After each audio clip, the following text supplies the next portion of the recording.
Hello नमस्कार दोस्तों, welcome to my YouTube channel exam Adhyayan. अभी जनजातीय जो मध्य प्रदेश प्रशासनिक परीक्षा के जो प्री वाला जो पार्ट है उसके यूनिट 10 में 10 नंबर की सीधी खड़ी तौर पर 10 नंबर की जनजातीय पूछी जाएंगी। और जब अपन मुख्य परीक्षा का जब पेपर 2 का पार्ट भी पढ़ते हैं उसके यूनिट 5 में भी इसके बारे में जिक्र किया गया। एक बार थोड़ा सा सिलेबस देखते हैं तो थोड़ा सा आइडिया लग जाएगा।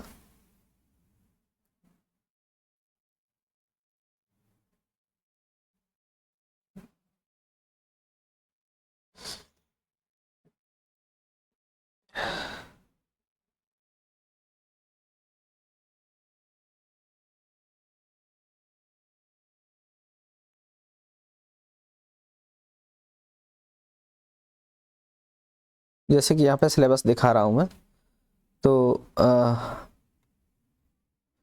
जो प्री वाला भाग रहता है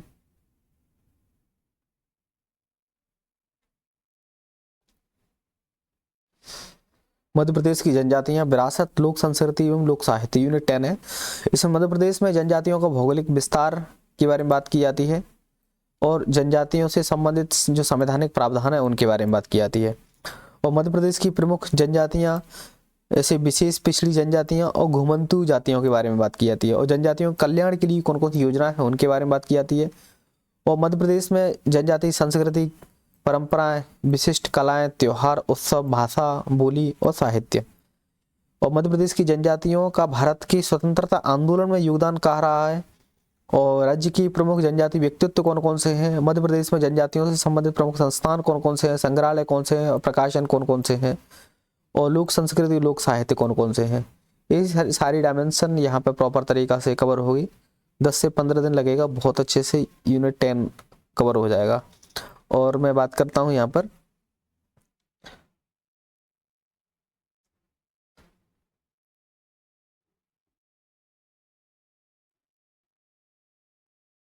ये जो यूनिट 5 है इसमें भी अपन देख रहे हैं, ये पार्ट बी का यूनिट पर जो समाज सोशोलॉजी वाला पोर्शन है उसमें यूनिट 5 है, मानव संसाधन एवं विकास समाज कल्याण योजना है। इसमें यहाँ पे 1, 2, 3 चौथा जो टॉपिक दिया है, मध्य प्रदेश में जनजातियों की स्थिति, सामाजिक संरचना क्या है, उसके रीति रिवाज क्या है, जनजातियों में विश्वास, विवाह, उनकी रिश्तेदारी, धार्मिक विश्वास, परंपराएं, त्योहार और उत्सव क्या है, और मध्य प्रदेश की लोक संस्कृति। ये यूनिट 5 में भी दिया गया, मुख्य परीक्षा में भी, तो दोनों दृष्टिकोण से पढ़ेंगे इसको। तो आइए अब मुख्य तौर पर अपन शुरुआत करने जा रहे हैं, यहाँ से इसके बारे में देखते हैं।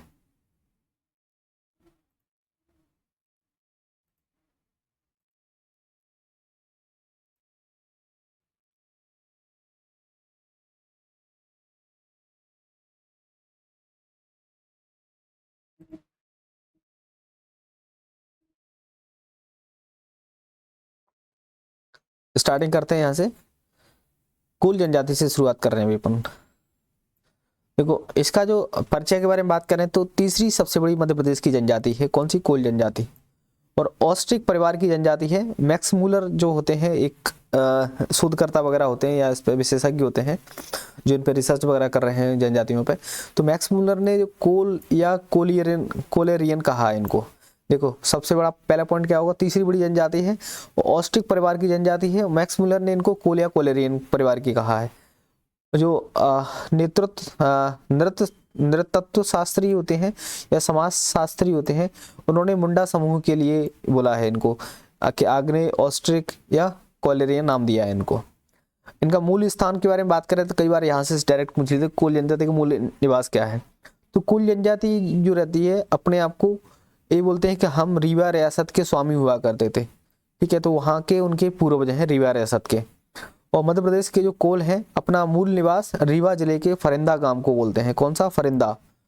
और दूसरा मिर्जापुर के जो कोल हैं, देखो मध्य प्रदेश के जो कोल हैं अपना मूल निवास कहाँ बोलते हैं? रीवा जिले के फरिंदा को, फरिंदा गांव को।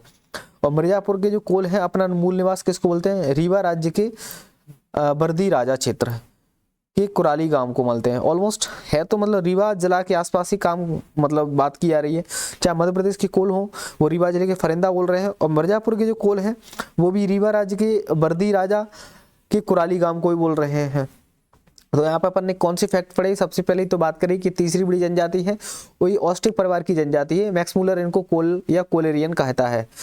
नृतत्व शास्त्री या फिर समाजशास्त्रियों ने मुंडा समूह के लिए आग्नेय ऑस्ट्रिया या कोलेरियन नाम दिया है। और इनका मूल स्थान पर बात करें कोलों के बारे में तो इनके पूर्व रीवा रियासत के स्वामी थे ऐसा बोलते हैं। और इनका जो मूल स्थान जो मध्य प्रदेश के कोल होते हैं उनका मूल स्थान रीवा जिले के फरिंदा गांव होता है। और मिर्जापुर के जो कोल होते हैं अपना मूल निवास कहाँ, रीवा राज्य के बर्दी राजा के कुराली गांव को बोलते हैं।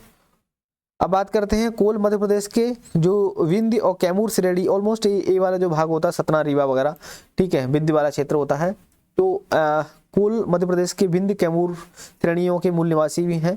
और बुंदेलखंड के जो बुंदेलखंड क्षेत्र का जो रीवा हो गया, सीधी, सिंगरौली, शहडोल, सतना, ये जो क्षेत्र होता है ये कोलों का मूल निवास है। मतलब यहाँ पर भी अच्छी खासी जनसंख्या पाई जाती है इनकी। और इसके अलावा जबलपुर, राजगढ़, मंडला यहाँ पर भी पाए जाते हैं। देखो एक बार दोबारा से बात करें कि तीसरी बड़ी जनजाति है कोल या कोलेरियन, मैक्स मूलर इनको कहता है, ऑस्ट्रिक परिवार की जनजाति है। नृतत्व शास्त्री और समाजशास्त्री होते हैं, इनको मुंडा समूह के लिए आग्नेय और ऑस्ट्रिक और कोलेरियन नाम देते हैं। और मूल स्थान यदि बात करते हैं कोल जनजाति अपने आप को बोलते हैं कि हम रीवा रियासत के हमारे जो पूर्व थे रीवा रियासत के स्वामी हुआ करते थे। तो इस प्रकार से मध्य प्रदेश के जो कोल हैं अपना मूल निवास कहाँ, रीवा जिले का फरिंदा गांव बोलते हैं। और मिर्जापुर के जो कोल होते हैं उनका मूल निवास बोलते हैं रीवा राज्य के बर्दी राजा के कुराली गांव को बोलते हैं। और कोल है मध्य प्रदेश की जो बिंदु कैमूर श्रेणी होती है वहाँ पे मूल निवास है इनका। और बुंदेलखंड का जो क्षेत्र है वहाँ पे जैसे कि बात करें रीवा, सीधी, सिंगरौली, शहडोल, ये बुंदेलखंड का क्षेत्र होता है, यहाँ पे निवासरत हैं अभी प्रेजेंटली। इसके अलावा जबलपुर, राजगढ़, मंडला में भी ये निवासरत हैं। इनकी उत्पत्ति के बारे में बात करें तो मुंडा समूह की एक उत्पत्ति की कथा होती है। उसके अनुसार प्राचीन काल में अनेक देवता होते हैं, जैसे कि ओटे बोरम के बारे में बात की जाती है, सिंह बोंगा, ठीक है। तो इन्होंने ये बोलते हैं कि जो ओटे बोरम हो गए और सिंह बोंगा हो गए, इन्होंने सृष्टि रचना के लिए नर नारी को जन्म दिया था और उन्हें एक गुफा में रखा गया था। और बहुत समय व्यतीत होने के बाद उनमें संसर्ग नहीं हो पाया था, जिससे क्या देवता चिंतित उन्होंने कि भाई इनकी प्रजाति खत्म हो जाएगी, ठीक है। तो इसके बाद जो सिंह बोंगा थे, जो इनके देवता थे सिंह बोंगा, ओटे बोरम, इन्होंने नर नारी को चावल की मदरा बनाने और सेवन करने का उपाय बतलाया था, ठीक है। सिंह बोंगा ने क्या किया था कि नर नारी को चावल की मदरा बनाने और उसका मदरा बनाना, उसको पीना है, सेवन करना है। तो देवता के आदेश के अनुसार इन्होंने जो नर नारी थे, युगल थे, इन्होंने मदरा बना करके उसका नियमित सेवन करने लगे थे। फिर उसके बाद में उनके संसर्ग से 12 पुत्र और पुत्रियों का जन्म हुआ था, ठीक है। उनमें से जो 12 पुत्र पुत्रियों का जन्म हुआ, उनमें से कोल थे। देखो क्या हुआ था कि मुंडा समूह की उत्पत्ति की कथा के अनुसार प्राचीन काल में उनके देवता कौन थे, ओटे बोरम और सिंह बोंगा मतलब सूर्यदेव से तात्पर्य इनका। तो इन्होंने सृष्टि के लिए नर नारी को जन्म दिया था और उन्हें एक गुफा में रखा गया था। बहुत समय हो जाता है लेकिन इनमें संसर्ग नहीं हो पाता है नर नारी में और कोई उत्पत्ति नहीं हो पाती है, तो इसलिए देवता चिंतित होने लगते हैं। तो इसके बाद में सिंह बोंगा ने नर नारी को चावल की मदरा बनाने और उनका सेवा करने का उपाय बतलाया था। फिर इन्होंने कहा जो मदरा बनाते हैं और उसका सेवन कर लेते हैं। फिर कुछ समय पश्चात में क्या होता है, 12 पुत्र और पुत्रियों का जन्म होता है, उनमें से एक सिंह कोल भी होते हैं। तो सिंह बोंगा के अनुसार जो दंपतियों ने अपने खाने के लिए जो भोज्य सामग्री चुनी, उनमें प्रथम और द्वितीय दंपति ने अपने लिए बैल और भैंस का मांस खाने के लिए चुना था, जो कोल, हो और भूमिज आदि के पूर्वज हुए हैं। देखो क्या हुआ, जो सिंह बोंगा के अनुसार दंपतियों ने अपने खाने के लिए जो भोज्य सामग्री चुनी थी ना, उसमें प्रथम और द्वितीय दंपति होती है, इन्होंने अपने लिए भैंस और बैल का मांस खाने के लिए चुना था। तो इनको अपन कोल, हो और भूमिज आदि के पूर्वज कहते हैं। और 2 दंपति जो निरामिष भोजन चुना उन्होंने, तो उनसे क्षत्रिय और ब्राह्मण पैदा हुए थे। अगला है, कुछ ने बकरे का मांस और मछली चुनी थी, तो उनसे शूद्र पैदा हुए थे। तो एक युगल ने जो सैल मछली चुनी थी, उनकी संतान भुइया कहलाई थी। और अंतिम जोड़ने के लिए कुछ नहीं बचा था। यह देखकर जो प्रथम दंपति थे ना, जिन्होंने भैंस और बैल खाया था, तो अपनी खाद्य सामग्री से कुछ भाग उनको दे दिया था। इसकी संतान घसिया कहलाई थी। अब आता है, पौराणिक आख्यानों के अनुसार कोल, भील और निषाद जाति है, इनकी उत्पत्ति असग के पुत्र बैन से हुई है। एक और पौराणिक कथा होती है, जो कोल, भील, निषाद होते हैं, इनकी उत्पत्ति कहाँ से होती है, असग के पुत्र बैन से होती है।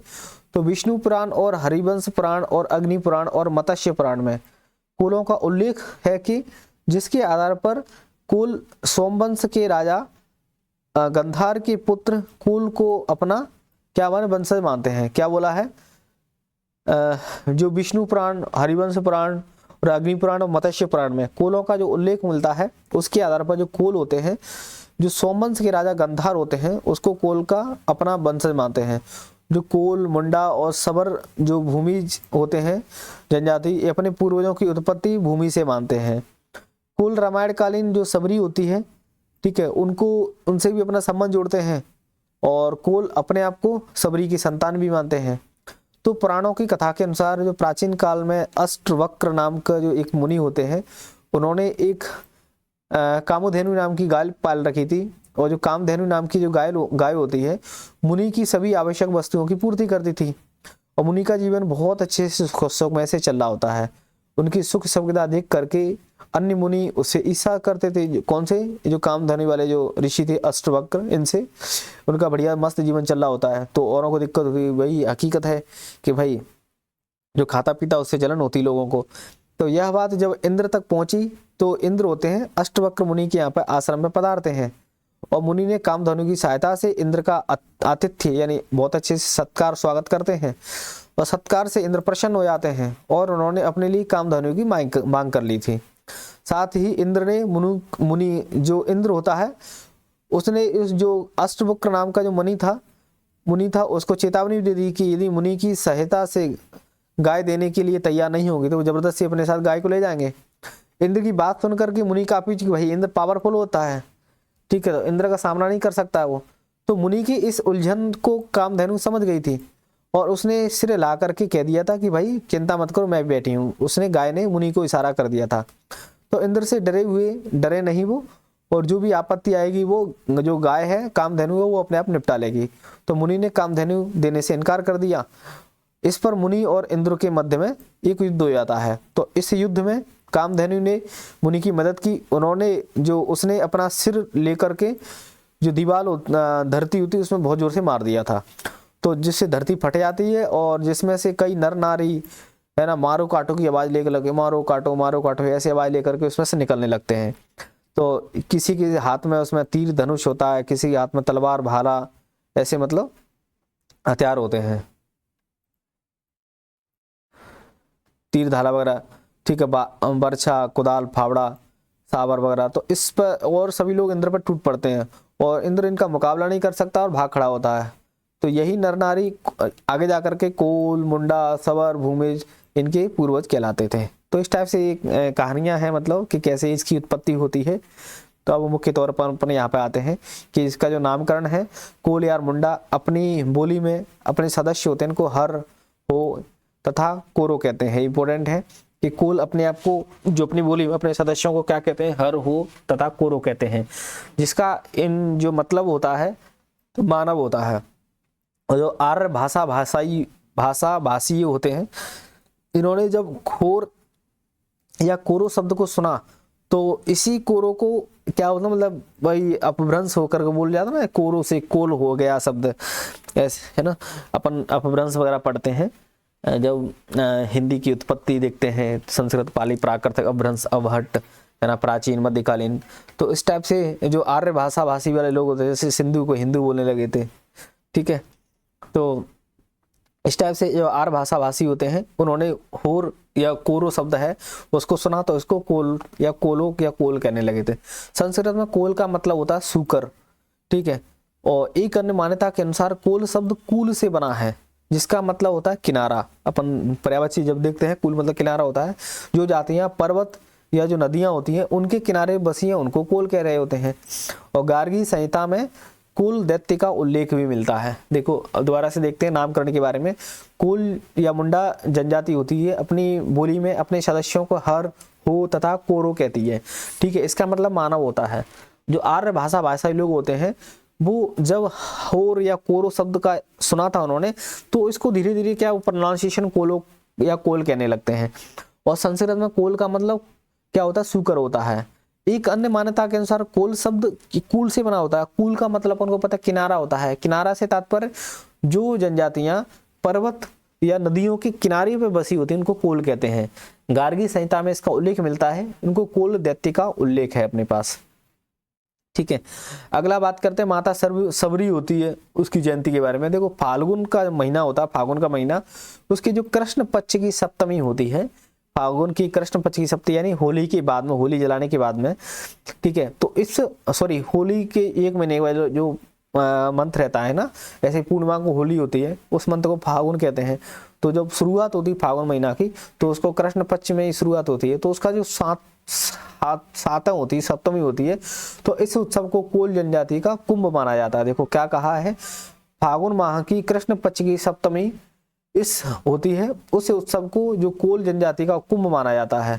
माता सबरी की जयंती होती है ना, उसको कोल कहते को कुंभ माना जाता है।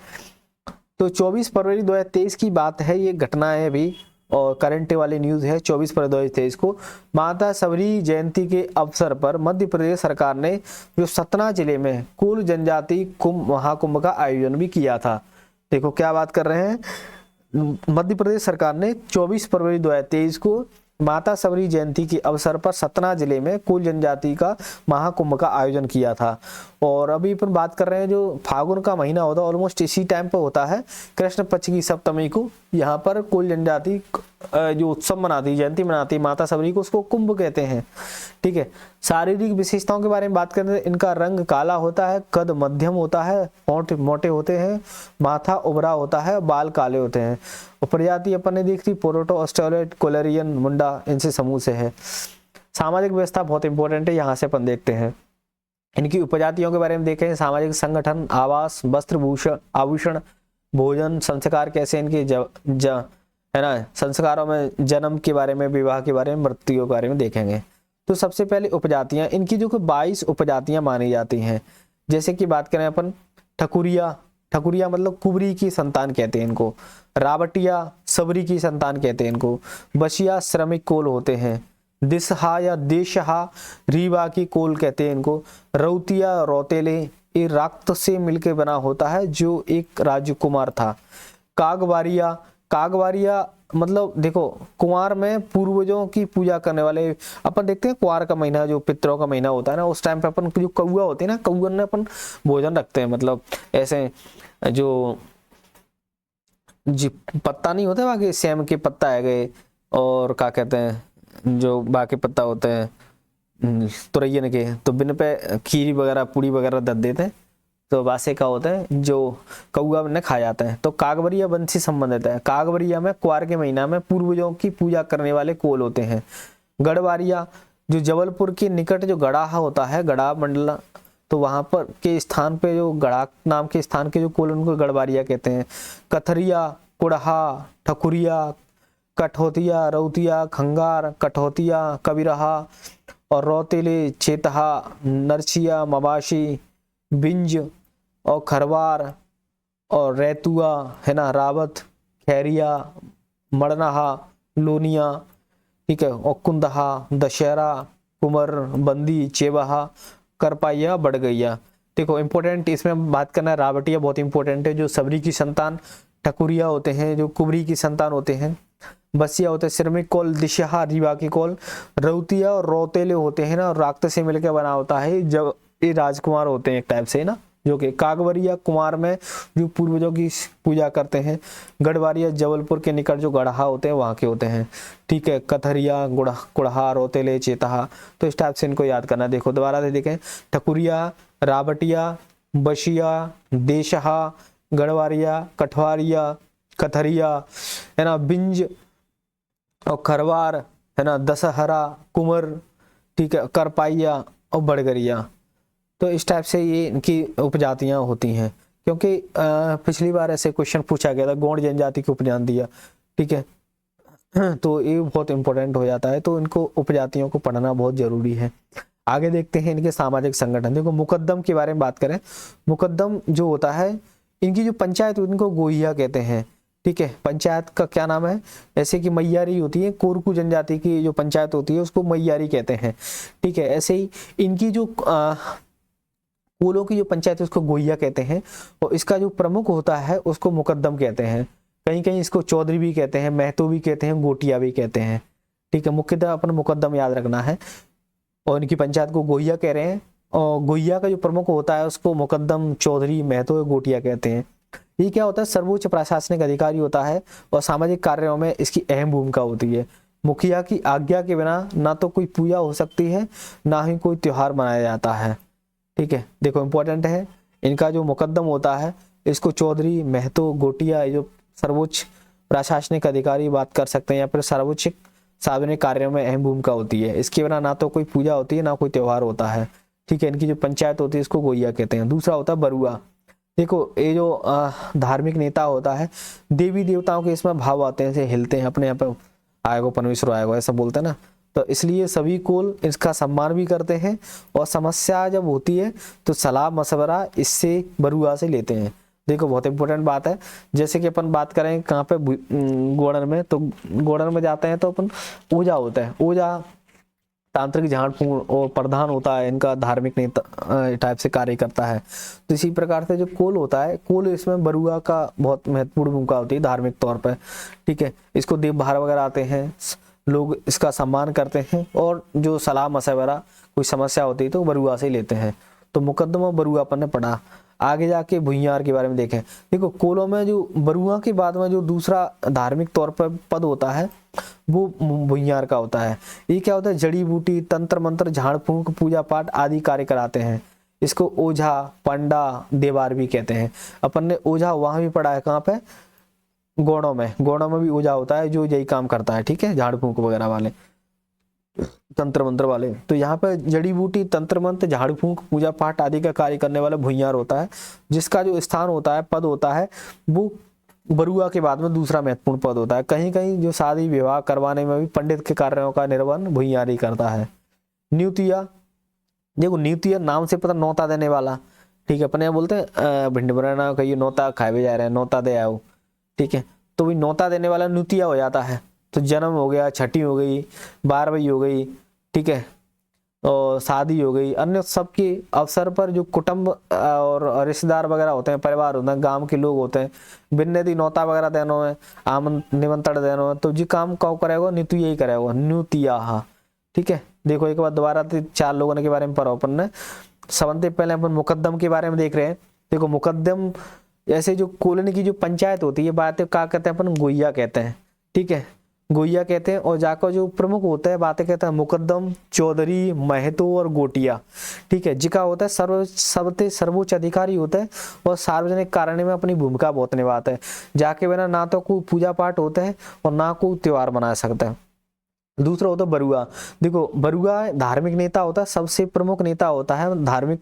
इसके अंदर का देवता आते हैं, भार आता है, बहुत जोर से हिलते हैं, बहुत जोरते, और कहता है कि भैया मुझे परमेश्वर आएगा, देवता आएगा, डांगी बाबा आएगा, ऐसा अपने यहाँ बोलते ना, तैसे ही जा देवता आता है मतलब। ठीक है, और सभी कोल इसका सम्मान करते हैं, और कोई समस्या होता है सलाह मशवरा करते हैं। बरुआ के बाद में जो दूसरा स्थान भुइयार का होता है। ठीक है, और जड़ी बूटी, तंत्र मंत्र, झाड़ फूंक, पूजा पाठ। ठीक है, इसको ओझा, पंडा, देवार भी कहते हैं। कहीं कहीं जो भिवानी में यदि पंडित जी को काम करना है तो भुइयार ही कट जाता है।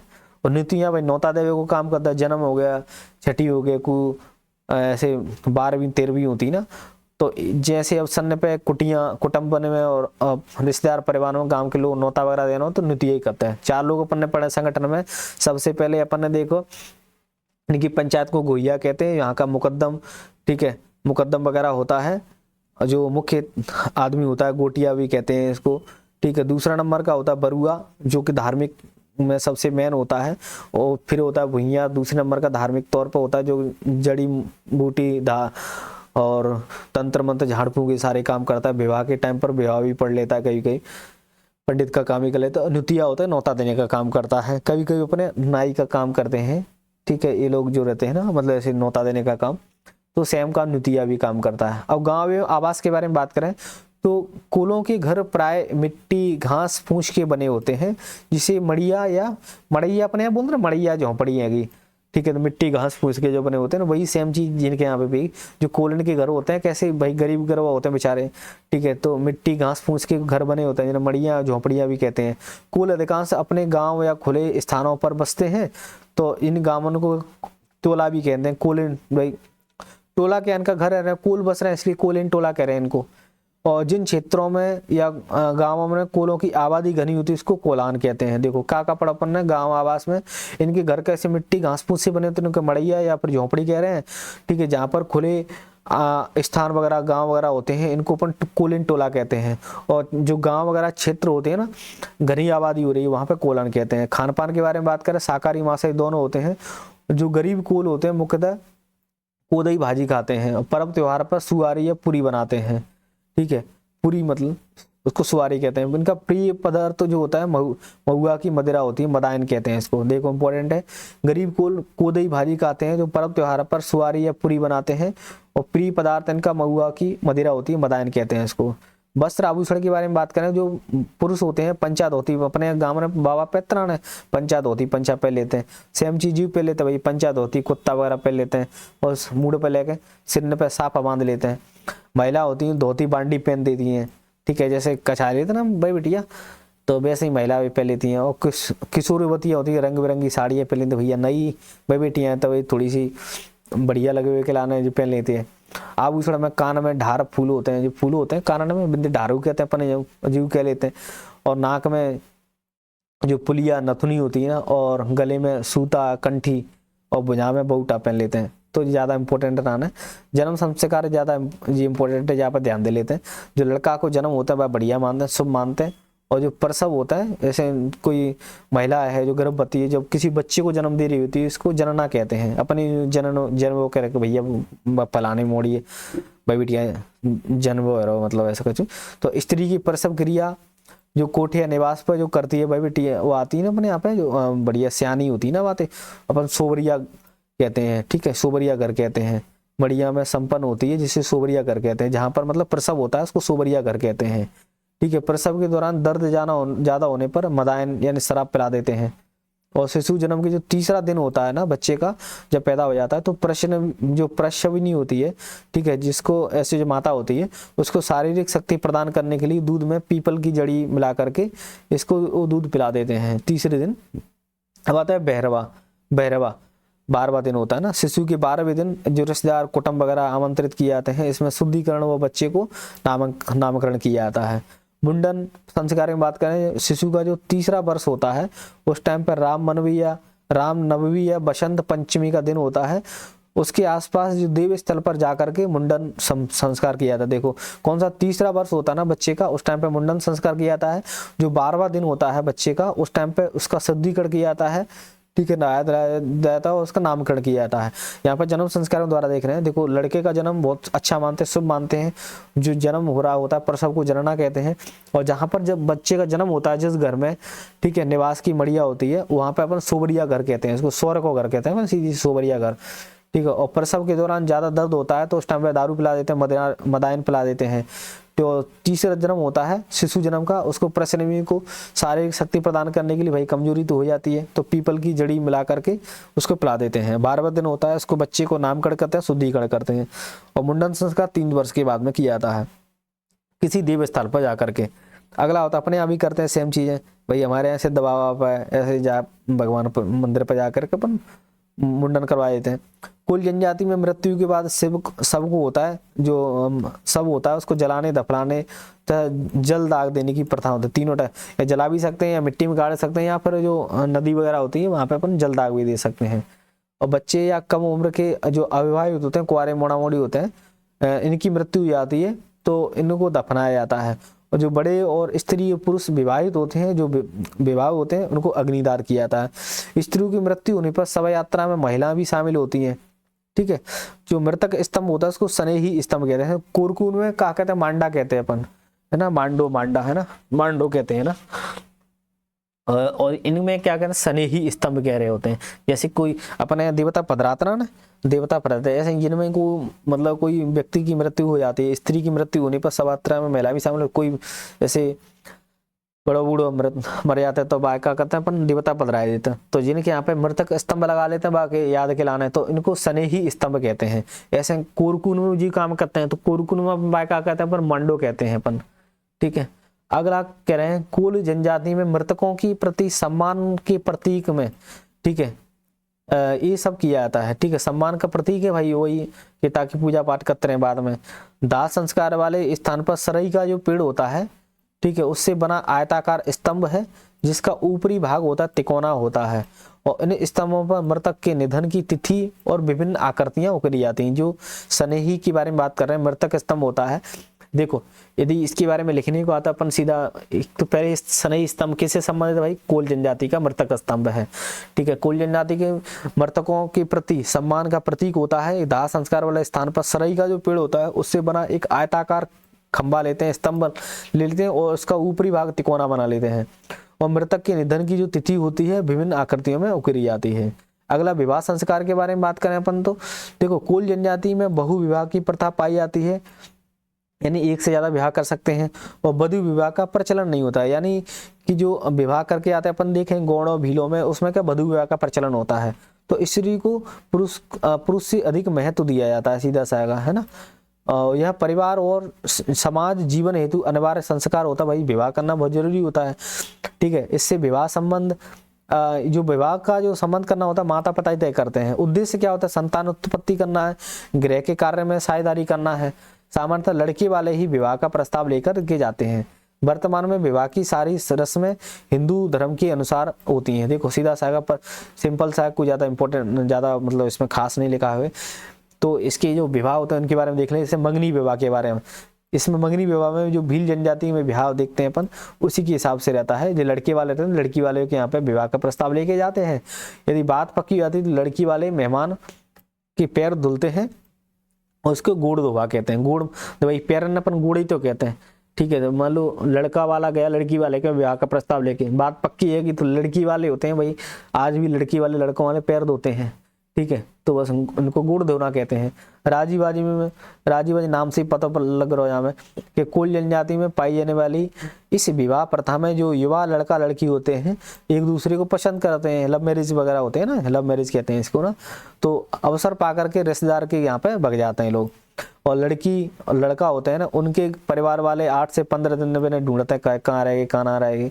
ठीक है, उनके मिल जाने पर जो गांव की पंचायत होती है उसके समक्ष प्रकड़ को रखा जाता है कि भैया ऐसे ऐसे फलाने गाँव आते मोड़ा मोड़ी बज गए हैं वहाँ पे, तो जिनको भैया ब्याह करवा दूँ। तो जो पंचायत होती है उसके समक्ष रखा जाता है मामला, और लड़की राजी हो जाती है तो अपराध नहीं माना जाता है, भैया शादी कर दो, बात खत्म करो। यदि मान ले क्या लड़की राजी है तो कोई दिक्कत नहीं है, लेकिन जबरदस्ती से भगा कर कोई लड़का लेकर आया है, ठीक है, लड़की ने बोली कि भाई ये मोड़ा तो वो जबरदस्ती भगा के लाया है, तो जो लड़का होता है उसको अपराध के तौर पर जाति प्रथा के अनुसार उसको दंड का भुगतान करना पड़ता है। और लड़की राजी हो तो कोई दिक्कत नहीं, भैया विवाह घोषित कर दिया जाता है। अगला होता है, देखो अपन ने कौन सा मंगनी ब्याह पढ़ा था, सिंपल सा ब्याह होता है भाई, आराम से मम्मी पापा जाते हैं, यानी लड़का वाला लड़की वाले ब्याह प्रस्ताव लेके जाता है, लड़की वाला तैयार है तो आराम से पैर धोवाता है, तो गुड़ धोवा भी ब्याह कह देते हैं, उसको मंगनी विवाह भी कहते हैं। ठीक है, सॉरी। और राजी बाजी विवाह में तो सिंपल सा लड़का लड़की भग जाते हैं कि इस तरह के छुप जाते हैं, 8 से 15 दिन तक उसके घर वाले देखते हैं। फिर उसके अंदर जिस गांव में गए वहाँ पे पंचायत में मैटर रखा जाता है कि भाई, और यदि लड़की बोलती है भाई जबरदस्ती भगा के लाया तो लड़का को अपराध के तौर पर जाति प्रथा के अनुसार उसको दंड का भुगतान करना पड़ता है। लड़की बोलती है मैं तो राजी से आऊँ, तो आराम से ब्याह कर देते हैं भैया। अब मंगर माटी विवाह के बारे में बात करें तो मंगर माटी का मतलब एक रहता है जो मंडप होता है उसको कहते हैं। तो विवाह पर मंडप लगाने की प्रथा उसको मंगर माटी कहते हैं। सुबासा मांगर माटी के दौरान जो पांडा के द्वारा बताए गए स्थान से मिट्टी को खोद करके मंडप तक पहुंचाया जाता है। उसको उसी को अपन मंडप तक, जब भाई मंडप गाड़ते हैं ना तो एक मिट्टी लेके आते हैं, ठीक है, अपन आज भी बोलते हैं ना कि मटियान खोदे जा रहे हैं, तो वही चीज होती है। तो विवाह के अवसर पर मंडप लगाने की प्रथा होती है। सुबासा नाम का व्यक्ति होता है, मांगर माटी के दौरान पंडा के द्वारा जो पंडित बता देता है भाई, लगन होती है बात ना कि भाई फलाने जगह से मटियान लेकर आना है, तो मट्टी को लेकर के मिट्टी खोद करके और मंडप तक लगा देता है। ये कहता है नेचू, देखो दूल्हे को घर के दरवाजे पर नहलाने की परंपरा नेचू होती है। लावा परसाई और दुल्हन के द्वारा निभाई जाने वाली रस्म होती है लावा परसाई। नेचू दूल्हे को घर के दरवाजे पर नहलाने की। मंगर माटी समझ गए, ठीक है, मतलब एक मिट्टी खोद के लाते हैं पर्टिकुलर स्थान से, पंडा बता देता है। ठीक है, अगला बात कर रहे हैं भाषा के बारे में। देखो यहाँ पे 2 ही विवाह अपन ने पढ़े हैं, ठीक है, कौन से मंगनी विवाह और राजी बाजी का विवाह। ठीक है। मगरमाटी प्रथा चलती है यहाँ पे कि इनमें कोलों की प्रथा है। नेछू में क्या होता है, दूल्हे को घर के दरवाजे पर लाया जाता है। लावा परछाई में दुल्हन के द्वारा निभाई जाने वाली रस्म रहती है। अगला होता है कोल या मुंडा वाली बात करते हैं।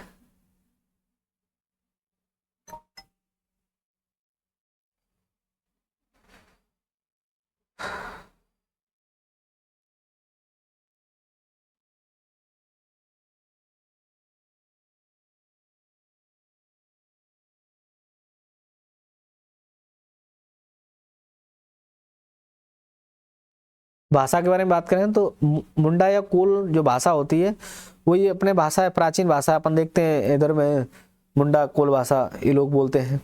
और मुंडा समूह की जो कोरकी, कोरकू, गदवा या खेरवार जनजाति जो रहती है वो भी मुंडा बोली बोलती है। वर्तमान में कोल जो बघेल खंड में रहते हैं तो इसकी क्षेत्रीय बोली बघेली हो जाती है। सतना के कोल होते हैं, सतना के कोल बुंदेली मिश्रित बोली बघेली बोलते हैं। सीधी के जो कोल होते हैं भोजपुरी मिश्रित बघेली बोलते हैं। रीवा के कोल होते हैं मूल बघेली बोलते हैं।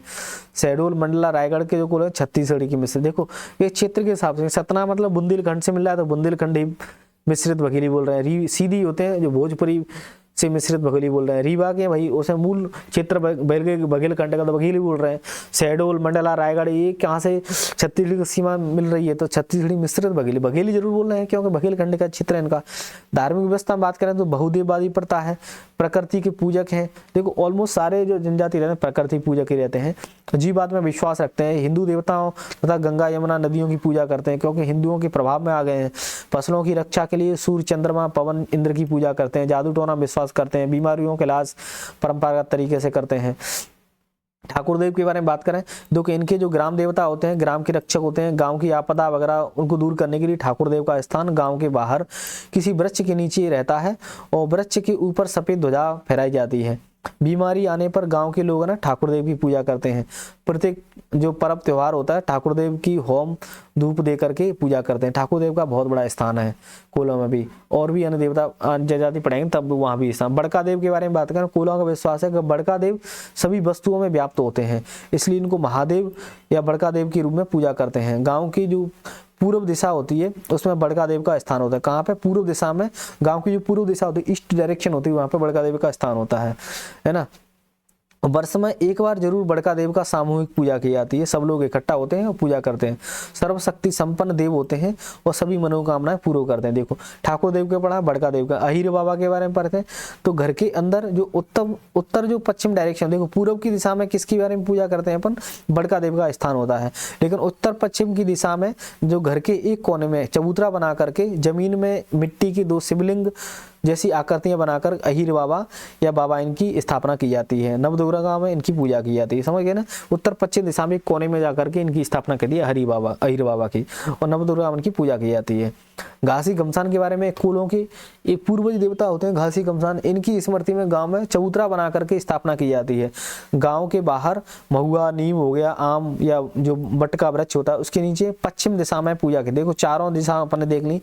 जो पूर्व दिशा होती है बड़का देव का इनका स्थान होता है। महादेव जो भगवान शिव होते हैं, इटा उन्हीं की पूजा की जाती है। और क्या बोलते हैं जो मनोकामना वगैरह होती हैं, सर्वशक्ति संपन्न देवता होते हैं। ठीक है, वर्ष में एक बार जरूर सामूहिक रूप से पूजा होती है। अहिर बाबा की उत्तर पश्चिम दिशा में जो घर का एक कोना होता है वहां पर चबूतरा बना देते हैं। ठीक है, जमीन में से मिट्टी के 2 शिवलिंग लेकर के आकृतियां उनकी स्थापना कर देते हैं। नवदुर्गा उनकी पूजा करते हैं। जो घासी घमसान होते हैं कुलों के पूर्व जो देवता है, ये भी मतलब गांव में एक चबूतरा बना दिया जाता है और गांव के बाहर महुआ, नीम, आम का या बट का वृक्ष होता है, वहां पर पश्चिम दिशा में इनकी पूजा की जाती है। ठीक है, स्थापना की जाती है। वर्ष में एक बार इनकी भी पूजा की जाती है। गांव की विपत्तियों से रक्षा करना है, बीमारियों से रक्षा करना है, पुत्र की कामना के लिए इनकी पूजा करते हैं। और भी 6 भाई थे, ऐसा मतलब कहानी है। कहते हैं कि 6 भाई थे और आदिवासियों की रक्षा के लिए लड़ते लड़ते ये मारे गए थे। तो 9 दिन तक होम धूप देते हैं और 90वें दिन गेहूं के आटे से 5 रोटी बना करके चौतरा पर घासी घमसान को चढ़ाते हैं। अब आता है सन्नासी देव के बारे में। गांव के बाहर किसी वृक्ष के नीचे चबूतरे पर सन्नासी देव की स्थापना करते हैं। अनगढ़ जो मूर्ति होती है और खम्भ के रूप में इनकी पूजा करते हैं। ठीक है, और और ये जो बाधाएं होती हैं, बीमारियां होती हैं, उनको गांव में प्रवेश करने से रोकते हैं। नवदुर्गा में इनकी पूजा करते हो, सन्यासी देव की अपन नवदुर्गा पूजा कर रहे हैं, अहिर बाबा की नवदुर्गा में पूजा कर रहे हैं, ठीक है। और जो बड़का देव है, इंपॉर्टेंट देवता है, सर्वशक्तिमान, मनोकामना पूरा करते हैं, इनकी पूर्व दिशा में इनकी स्थापना करते हैं। अहिर बाबा की अपन क्या उत्तर पश्चिम में इनकी स्थापना करते हैं, नवदुर्गा उनकी पूजा करते हैं। घासी गमसान की पश्चिम दिशा में पूजा करते हैं, किसी पेड़ वगैरह के नीचे, ठीक है, जो कि बीमारी वगैरह से रक्षा करते हैं।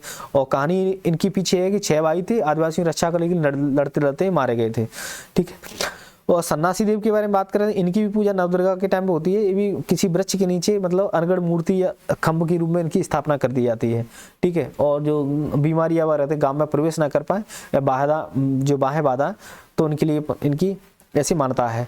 वनस्पति देवी के बारे में, कुल वन ग्रामों में रहते हैं, ठीक है। और वनस्पतियों के उपयोग से सदा उपकृत होने के कारण वनस्पतियों का देव के रूप में, देखो जनजातियों में जो प्रकृति पूजक होते हैं, ठीक है, वनों की पूजा करते हैं, ठीक है, कई प्रकार के प्रोडक्ट वगैरह ये बेचते करते हैं, तो उन्हीं से इनकी आजीविका चलती है, तो इसलिए इनका इंपॉर्टेंस बहुत है। शारदा माई के बारे में बात करें तो बघेलखंड के जो कुल होते हैं, शारदा माई मैहर वाली जो माता है उसको मानते हैं। नवदुर्गा में जाकर के उनके दर्शन करते हैं और मंगल कामना आशीर्वाद लेकर के घर लौटते हैं। अन्य देव ऐसे प्रकट देव वगैरह, देखो अपन ने कौन कौन सी देवता पढ़े इनके, ठाकुर देव हो गए, बड़का देव हो गए, अहिर देव हो गए, अहिर बाबा, घासी गमसान हो गए, सन्यासी देव हो गए, वनस्पति, शारदा माई और प्रकट देव वगैरह। प्रमुख त्योहारों के बारे में बात करें तो कुल हर्ष उल्लास के साथ पर्व और त्योहार मनाते हैं जो उनकी अपार खुशियों और संस्कृति के पोषक हैं। मकर संक्रांति तो सीधी जिले के जो गऊ घाट होता है सोनदी में, कुल जनजाति में एक विशाल मेले का आयोजन किया जाता है। कहाँ पे? सीधी जिले के गऊ घाट पर, सोन नदी के किनारे पर कुल जनजाति विशाल मेला लगता है। और कुल हिंदुओं के प्रभाव में आकर के हिंदुओं के सभी त्योहार भी मनाते हैं। राली अमावस्या, नाग पंचमी, जन्माष्टमी, तीजा, नवदुर्गा वगैरह, ये खिचराई वगैरह, मकर संक्रांति कहते हैं इसको, और शिवरात्रि, होली वगैरह इसको करते हैं। प्रमुख जो नृत्य वगैरह के बारे में बात करें तो एक मिनट,